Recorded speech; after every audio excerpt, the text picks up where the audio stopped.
हे मी आधीच आगली ओशो सांगतो, म्हणजे नंतर तो पुष्कळ झाला, पण आधी आगली ओशोमध्ये तो प्राध्यापक हे अशा छोट्या छोट्या गोष्टी सांगायचे.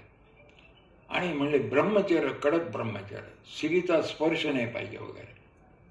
ठीक आहे, ते ओशो त्यांना वेडे समजतात की निसर्गामध्ये मनुष्य प्राण्यामध्ये काही स्त्रीलिंगी काही पुल्लिंगी आहेत, मेल फिमेल आहेत, पण इतका द्वेष शिकवायचा. आणि मग पुरामध्ये ते दोघं जातात, चालायला असं पोह जायला लागतात. तेवढ्यात एक बाई, ती सुंदर आणि तरुणी होती आणि ती वाहत चालली.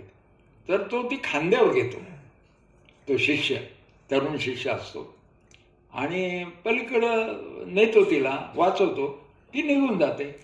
मग एक मैल चालल्यावर ते गुरु फस करत होते, कसा माझा शिष्य बिघडला, इतकं तपश्चर्याचं काय झालं, आणि माझ्या हातातून सुटला तो.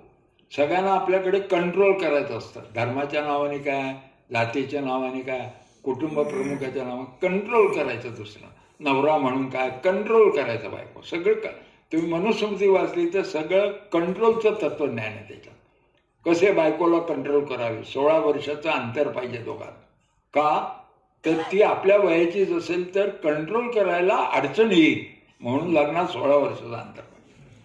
हे सगळं भारतामध्ये वेळ लागले लोकांना की प्रत्येकाला दुसऱ्याला कंट्रोल करायचं. तर अशा याच्यामध्ये हा माणूस एक सत्य सांगतो आणि ते धाडसानं साहसानं सांगतो. हे फारच आमच्या पिढीला त्यावेळेला वाटत होतं.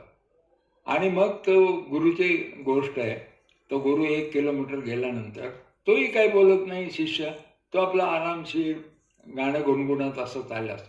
त्यामुळे तुला लाज वाटली नाही? ती तरुण होती. तो म्हणला मी नव्हती पाहिली तरुण होती का काय, ती सुंदर होती, मी नाही पाहिली, तुम्ही पाहिली का गुरुजी? आणि तिला तू खांद्यावर घेतोस, बोलली ती, आणि तिला सोडतो. तो म्हणलं ती सोडली निघून गेली, माझ्या मनात नाही, तुमच्या मनात अजून आहे का ती? तो शिष्य गुरुला विचारतो. तर त्यांचा मनावर जास्त भर होता, बाह्य धर्मावर नव्हता. बाह्य चिन्ह धर्माची केव्हा येतात, जेव्हा तुम्हाला खरा धर्म अंतःकरणापासून पाळता येत नाही, त्यावेळेला बाह्य चिन्ह फार. हिंदूला जर हिंदू तत्व जे आहेत, शेजार धर्म आहे, मानवतावाद आहे त्या हिंदू धर्मातला, तो येत नाही, तेव्हा तुम्ही गंध लावायला लागता जास्त. आणि लोकांना असं टकमक बघत, बघ मी हिंदू आहे, तू कसला गंध लावत नाही, खालचा हिंदू.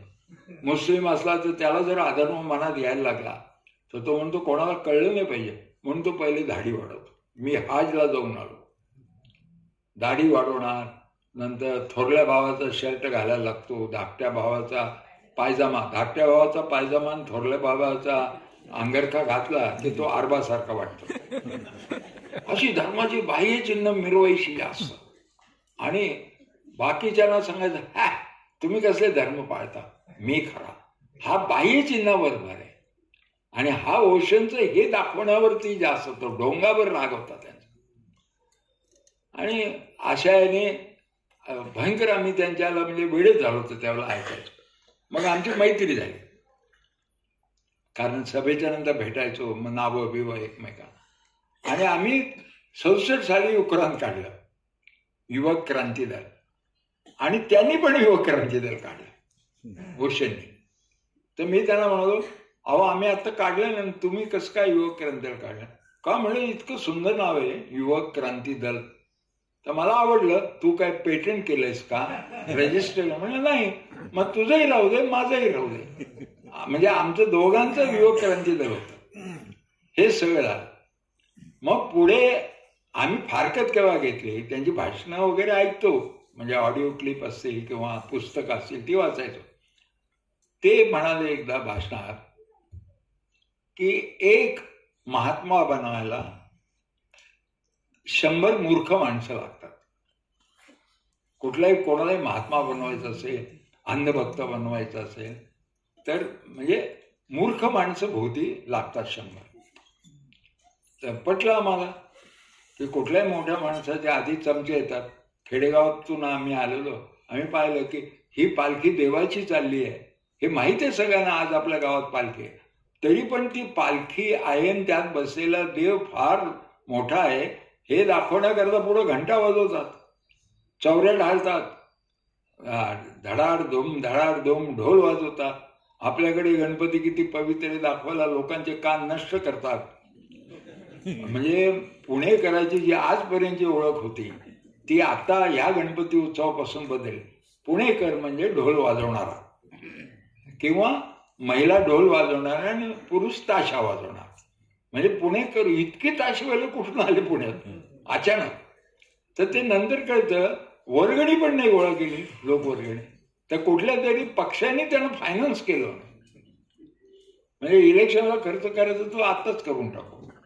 तर हे जसं आहे की पालखीत बसलेला देव फार मोठा आहे तुम्हाला वाटायला लावण्याकरता पुढचं सगळं इव्हेंट पाहिजे असते.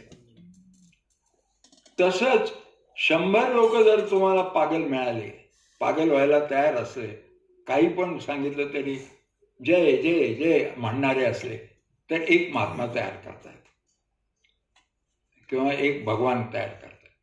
मग पुढं संघवी यांच्या कंपाऊंडमध्ये त्यांचं व्याख्यान होतं. मग त्यावेळेला ते भगवान रजनी झाले होते. तर मी त्यांना प्रश्न विचारला, आचार्य मग आपण भगवान झाला होता नाही, आपण तर म्हणाला होता जो भगवान मानते वो पागल होते, जो स्वतः विचारच करत नाही सगळं भगवानवर टाकतो, म्हणजे अंतःकरणामध्ये स्वतःला प्रश्नच विचारत नाही, तर मग हे कसं? ते म्हणजे साधं उत्तर आहे. त्यात मी मागच्या प्रवचनात दिलंच होतं, मुझे, आणि अशी टाळी वाजवली, मुझे 100 पागल मिल गए इसलिए मैं भगवान बन गया. म्हणलं फिर हम राम राम करते, कारण तुम्हीच सांगितलेलं ऐकून. असं म्हणजे असं नातं होतं आमचं. पण हा माणसाचं अंतर्मनावर जास्त भर होता आणि स्वतःच्या परीक्षणावर भर होता. म्हणजे त्याची तुलना जर करायची झाली तर विपश्यना हे गौतम बुद्धाचं जे शास्त्र आहे. विपश्यना म्हणजे विशेष पश्यंती. पश्यंती म्हणजे पाहणे, स्वतःकडे विशेष वेळ काढून पाहणे. ध्यान म्हणजे काय? स्वतःच्याच मनाकडे पाहत राहणे, इतर ठिकाणी कुठं आपलं मन जाऊ न देणे. स्वतःचेच सुखदुःखाचे, आपले चुका, आपलं बरं वागणं हे आपलं आपणच त्याच्यावर करायचं. चुका असतील त्या बाजूला करायच्या, जे बरोबर आहे असं आपल्याला वाटलं ते पुढे न्यायचं. याच्यातून शील तयार होतं. हे जे ते गौतम बुद्धाने 2500 वर्षापूर्वी सांगितलं ते हे नक्कीच विपश्य होते. महात्मा गांधी विपश्य होते. म्हणजे ते फार महात्मा गांधीबद्दल चांगलं बोलले असं नाहीये, पण आपल्याला कळतं, कारण नंतर आम्हाला कळलं की आम्ही गांधींच्या बाजूला वळल्यानंतर या दोघांमध्ये खूप साधर्म्य आहे आणि दोघे धाडसी आहेत. आपल्या चुकाही सांगतात आणि हेही करतात.